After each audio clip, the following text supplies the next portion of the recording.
Vamos relembrar hoje, vai bombar, vamos relembrar hoje aqui na nossa retrospectiva. Ela tem, é futebol, mas parece filme. Dá pra falar assim, teve drama, suspense e terminou, infelizmente, ali por um filme de terror. O ano do Galo de Jundiaí foi daquele, sabe, que o torcedor... Tem uns que a gente fala, o São Bento foi bom, do Ituano mais ou menos, do Paulista é pra esquecer. Especialmente depois daquele rebaixamento para a Série 3 do Campeonato Paulista, dramático, terror. Então vamos ver como é que foi esse 2016 para o Paulista de Jundiaí.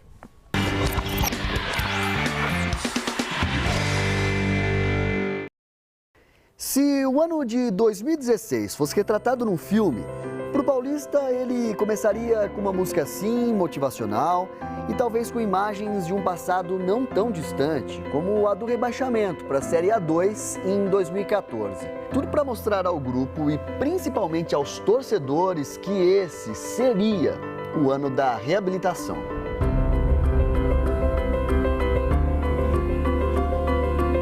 Logo nos primeiros minutos desse filme, uma notícia para dar mais ação e segurar o torcedor nas poltronas. Um grupo de investidores portugueses estava prestes a assumir o comando do time. 400 mil euros era o valor que seria repassado para o clube. Uma das exigências do acordo era que técnico e comissão deveriam ser de confiança dos investidores. Foi aí que chegou o português Paulo Fernandes, com cara de protagonista. O novo técnico do Paulista de Jundiaí é ele, o português Paulo Fernandes. 41 anos, comandou recentemente o Grêmio Barueri. Em Portugal, ele diz ter mais de 10 anos de experiência no Sub-17. Estamos a olhar alguns jogadores, embora haja algumas contratações que já estão feitas de atletas que ainda não se apresentaram, que se vão apresentar, que já são alguma da nossa estabilidade de trabalho. Além de comissão técnica e dirigente, vários jogadores também chegaram no começo do ano a pedido dos investidores. Mas aí de ação, o filme passou a ter cara de suspense.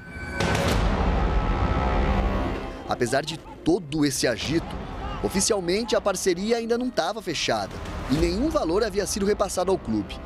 Isso porque faltava uma assinatura por parte do empresário responsável pela parceria.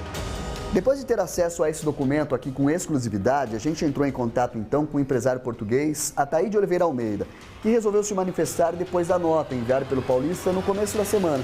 O empresário, que está em Portugal, respondeu por e-mail. Segundo ele, o contrato ainda não havia sido assinado, isso por causa de erros básicos, como descrever um valor em número e outro por extenso. O que podemos perceber na cláusula 1.1.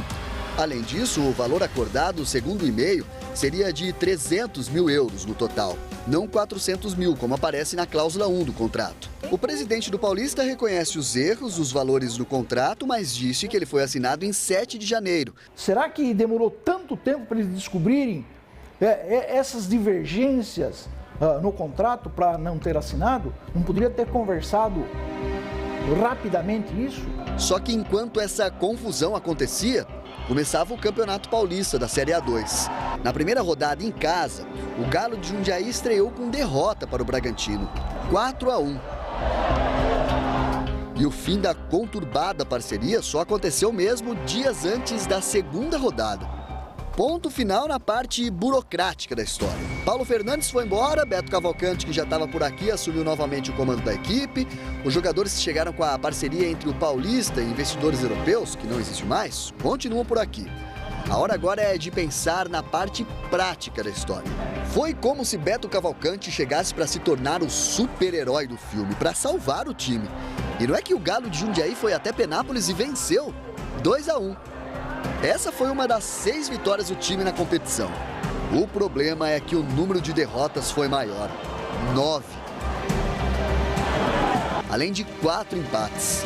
Isso fez com que o Paulista terminasse na 15ª colocação, ficando entre as 6 equipes rebaixadas para a 3ª divisão do Campeonato Paulista. De motivacional, o filme passou para suspense e se transformou em drama, com cara de terror. O rebaixamento veio na última rodada, num empate sem gols contra o Santo André fora de casa. Depois do jogo, Candinho Farias lamentou a queda.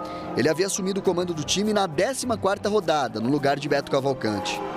Mas futebol é assim, implacável e cruel. Final, Santo André 0, Paulista também 0.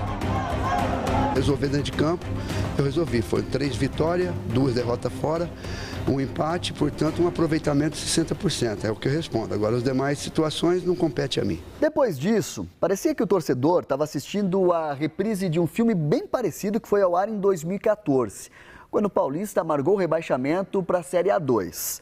Em 2016, de diferente, foi o destino.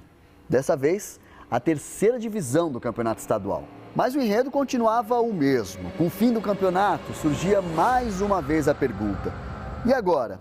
Será que o Paulista corre o risco de fechar as portas e sair de vez de cartaz? O sol brilha para todos, mas o Paulista parece mergulhado nas trevas das glórias do passado, como o título da Copa do Brasil e uma participação na Libertadores da América, ao mergulho nesta crise que parece sem fim, dentro e fora de campo. A dívida é de milhões, com ex-funcionários e fornecedores. Ainda tem incertezas administrativas, financeiras, que geram falta de credibilidade. Hoje o Paulista espera por uma parceria para solucionar os problemas e participar da Copa Paulista. Para tocar o clube, são necessários pelo menos R$60 mil, entre alimentação, energia elétrica e salários dos funcionários. Nessa conta, ainda falta o pagamento dos jogadores, da comissão técnica, viagens, hotel e taxa de arbitragem. Enquanto isso, no meio desta tormenta, o time treina em apenas um período. É um apanhado de atletas. Alguns já estavam no clube. E assim foi o segundo semestre do Galo de Jundiaí. Aos trancos e barrancos, parecido com aqueles filmes feitos com baixo orçamento, sabe? E Célio Metzger comandou o time durante toda a Copa Paulista. Em 12 partidas, foram 4 vitórias, 2 empates e 6 derrotas. Menos de 40% de aproveitamento. Encerrou a participação ainda na primeira fase da competição, terminando em 5º lugar num grupo que teve 7 clubes. Mais um capítulo chegava ao fim.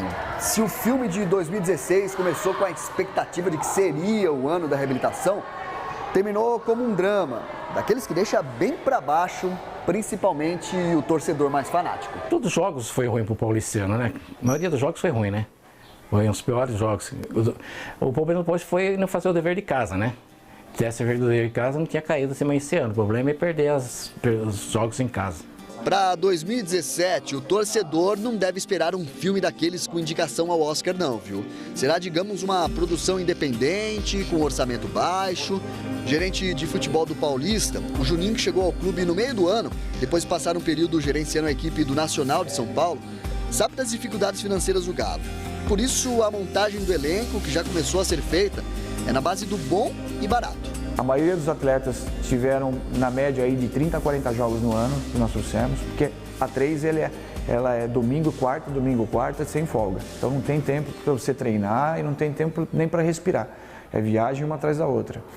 E a maioria dos atletas também com acesso, já com experiência em acesso, tanto da Bzinha para 3 quanto da 3 para 2. 28 de janeiro é quando começa o Campeonato Paulista, da Série A3. A edição de 2017 terá 20 times. Apenas os 2 melhores colocados sobem para a Série A2. E os 6 piores caem para a 4ª divisão do Campeonato Estadual.